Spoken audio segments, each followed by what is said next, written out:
is the practical aspect of it. Theoretically, yes, whoever abandons prayer is a kafir.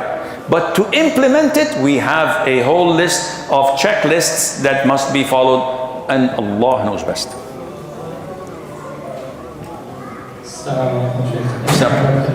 Barakallahu feek, habbakallah. The question is, how can I ensure that my good deeds are accepted? You can't.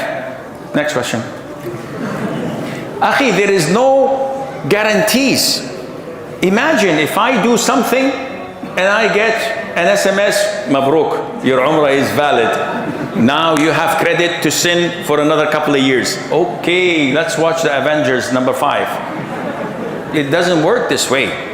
You have to balance between fear and hope. So when you do a sin, I'm really afraid that Allah is going to put me in hell. This is the check and balance. And when I do a good deed, I'm really afraid that Allah is not going to accept it. But at the same time, when I reverse it, when I do a sin, I'm hopeful Allah will accept my repentance. And when I do a good deed, I'm hopeful that Allah will raise my status in Jannah and would grant me something good in this dunya. This is the balance that we have to have as mentioned in the Quran. But we don't have any guarantee that Allah has accepted what we've done, or that Allah have doomed us to hellfire. We are having this imbalance between fear and hope in Allah, and Allah knows best. Assalamualaikum. My question is, according to Islam, interest is haram, but as a resident of Canada, we have to use our credit cards, and most of our job is into our credit card because of the credit score. So how do we balance this? First of all, again, these are all repeated questions. I've answered them on my website and YouTube, but as long as we're here, credit card is a riba-based transaction.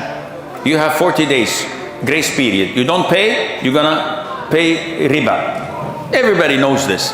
So the transaction itself is haram. Signing the paper to acquire a credit card is haram. But in America, in North America, in Canada, we have a necessity, because if I'm going to book an airline ticket or a hotel or to pay the rent, they will not accept my debit card.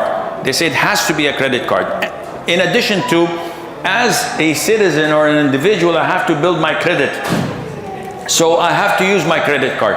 It's a must. What should I do? If this is a necessity and there is no Islamic credit card available at all, in this case, you may use it. What I would do is I would top it off. So this month, in the beginning of the month, I'll put $10,000 in it. Oh, Sheikh, you're rich. Akhi, this is an example. Ya Allah, now it's going to be viral. Sheikh is going to top his credit card with $10,000.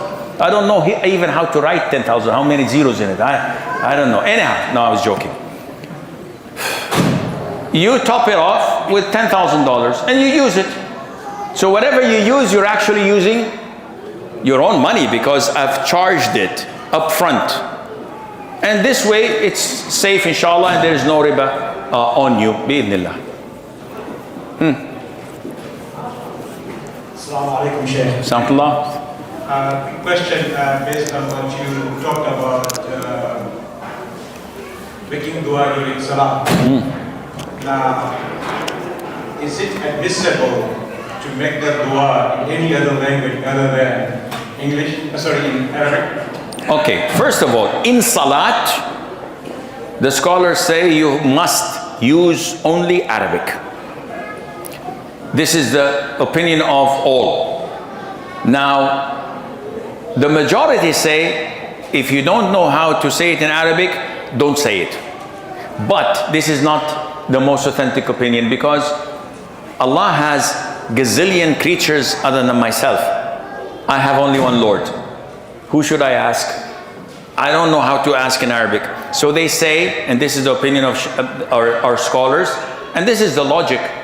If you have a need to ask of Allah in sujood, and you don't know how to say it in Arabic, I want to say to Allah, oh Allah, guide my children to Islam.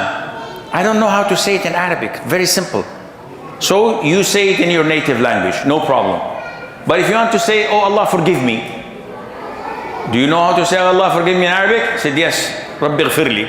Okay, say it. No, I'd like to say it in English. Oh Allah forgive me. No, this is not applicable. I hope this answers you. Yes, thank you, Jazakallah. Barakallah fi. And on the same note, Sheikh, I don't know if they allow it. I usually take one questions, especially when there is an intimidating row. Again, you have to check with the admins. Assalamu alaikum warahmatullahi wabarakatuh. Wa alaikum assalam wa rahmatullahi